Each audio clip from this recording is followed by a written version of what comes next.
అర్పించాల్సినటువంటి అవసరం మనందరి మీద ఉందని మరి మీ అందరికీ కూడా నేను జీవన్ రామ్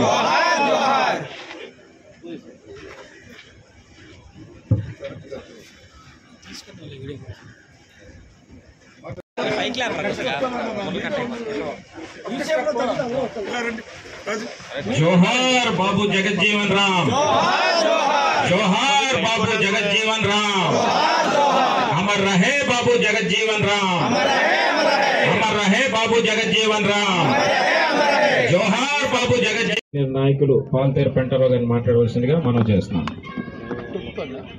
గౌరవనీయులు తెలుగుదేశం పార్టీ రాష్ట్ర అధ్యక్షులు మన ప్రీతమ నేత గాజువాక శాసనసభ్యులు అలా శ్రీనివాస్ గారి సారథ్యంలో ఇవాళ పార్టీ మహనీయుడు మహోన్నతమైనటువంటి రాజకీయ మేము ఎప్పుడు వెళ్ళవెళ్ళడం ఆ నాయకత్వంలో పనిచేస్తామని చెప్పి తెలియజేస్తూ జగజ్జీవన్ రావు గారి జీవిత ఘట్టంలో ఈ అవకాశం ఇచ్చినందుకు పార్టీ నిర్వాహకులకి తమ్ముడు విజయ్కి అట్లాగే తమ్ముడు ముల్కరపల్లి పెంటారావు మిత్రులందరికీ కూడా పేరు పేరున ధన్యవాదాలు తెలియజేస్తాం. వేదిక పార్టీ ఘనంగా నిర్వహించడం జరుగుతూ ఉంది. ఈ కార్యక్రమానికి వచ్చినటువంటి మిత్రులందరికీ ముందుగా ధన్యవాదాలు తెలియజేస్తూ, మిత్రులారా, బాబు జగజ్జీవన్ రామ్ అందరికీ నమస్కారం. ఈరోజు స్వాతంత్ర సమరయోధులు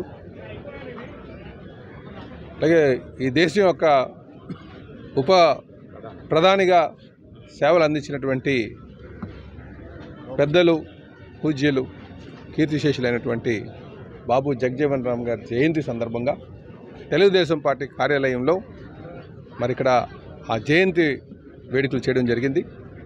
ఈ సందర్భంగా వారికి ఘనమైనటువంటి నివాళులు అర్పించి వారు ఏదైతే స్ఫూర్తిదాయకంగా ఉన్నారో సమాజ స్థాపన వైపు వారు ఒక ఇచ్చినటువంటి స్ఫూర్తిని మేము తీసుకొని ముందుకు వెళ్తామని చెప్పి తెలియజేస్తూ, ఈయన జయంతి ద్వారా ప్రతి ఒక్కరికి తెలియజేయాల్సింది కూడా మనం రాజ్యాంగం ఏదైతే నిర్మాణం చేసుకున్నామో అందులో పొందుపరిచినటువంటి విషయాలు ఏవైతే ఉన్నాయో అవి అణగారిన వారికి కానీ వెనకబడినటువంటి వారికి కానీ సమాజ స్థాపన కోసం కానీ ఆ లక్ష్యాలు చేరుకోవాలంటే రాజకీయ చైతన్యం అవసరం.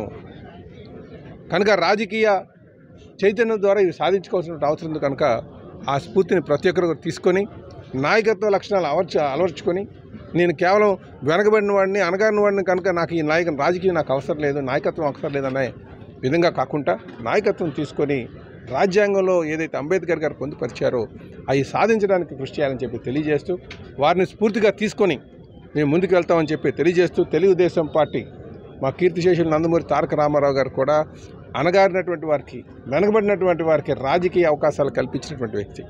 అదే స్ఫూర్తిని ఈరోజు ముఖ్యమంత్రి గారు అయినటువంటి శ్రీ నారా చంద్రబాబు నాయుడు గారు చేస్తున్నారు.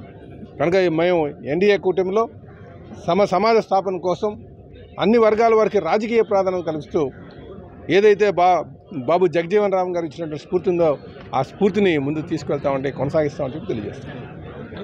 గాజువాక నియోజకవర్గంలో మరి కార్యాలయంలో ఏర్పాటు చేసినటువంటి భారతదేశ ఉప ప్రధాని 117వ జయంతి బాబు జగజ్జీవన్ రామ్ గారి జయంతి సందర్భంగా మరి ముఖ్య అతిథులుగా పాల్గొన్నటువంటి ఆంధ్రప్రదేశ్ రాష్ట్ర అధ్యక్షులు గాజువాక శాసనసభ్యులు అన్న పల్లా శ్రీనివాసరావు గారు ఆయనకి గౌరవప్రదంగా ఘన నివాళి అర్పించడం జరిగింది. మరి ఈరోజు అన్న మాట్లాడారు. ఈరోజు దళిత, గిరిజన, బీసీ, ఎస్సీ, ఎస్టీ మైనార్టీలకి ఒక ప్రాధాన్యత ఇవ్వాలన్నటువంటి ఆలోచనలతో వాళ్ళు పోరాడినటువంటి పోరాటం ఈరోజు భారతదేశంలో ఫలించిందనే మనం అనుకోవచ్చు. ఎందుకంటే ఈరోజు ఎస్సీ, ఎస్టీ, బీసీ మైనార్టీలకి చట్టసభల్లో అవకాశం కల్పించాలన్నటువంటి ఆలోచనతో మరి అంబేద్కర్ గారు, బాబు జగజ్జీవన్ రామ్ గారి ఆశయాల మేరకే తెలుగుదేశం పార్టీ పుట్టింది. ఎందుకంటే స్వర్గీయ విశ్వవిఖ్యాత నట సార్వభౌమ నటరత్న పద్మశ్రీ డాక్టర్ నందమూరి తారక రామారావు గారు వాళ్ళిద్దరు ఆశయాలతోని పార్టీని మరి పెట్టడం జరిగింది. అదేవిధంగా గిరిజనులకు, ఎస్సీలకు, ఎస్టీలకు, మైనార్టీలకి చట్టసభలు పంపించినటువంటి ఘనత దేశంలోనే ఎవరన్నా ఉన్నారు అంటే అది స్వర్గీయ నందమూరి తారక రామారావు గారు. అదే అడుగుజాడల్లో ఈరోజు ముఖ్యమంత్రిగా వర్యులు చంద్రబాబు నాయుడు గారు ఈరోజు అదే విధానాన్ని కొనసాగిస్తున్నటువంటి నేతృత్వంలో ఈరోజు ఎంతోమంది ఈరోజు చట్టసభల్లో మరి యువకులుగా ఉన్నటువంటి వాళ్ళని కూడా ఈరోజు అవకాశాలు కలిగించి ఆ రోజు మరి పార్లమెంట్ స్పీకర్గా జిఎంసి బాలయోగ్ గారిని కావచ్చు, అదేవిధంగా ఆంధ్రప్రదేశ్ రాష్ట్ర స్పీకర్గా ప్రతిభా భారతి గారిని కావచ్చు, అదే కాకి మాధవరావు గారిని కావచ్చు, అనేక మందిని ఈరోజు చట్టసభలకు పంపించి ఉన్నతమైన స్థితిలో కూర్చోబెట్టినటువంటి ఏకైక పార్టీ ఏదైనా ఉంది అంటే అది తెలుగుదేశం పార్టీ అనే సందర్భం మనం చేస్తూ ఇప్పుడు ఈరోజు ఆయనకి ఘన నివాళులు అర్పించడం జరిగిందని మనం చేస్తాం. Thank you.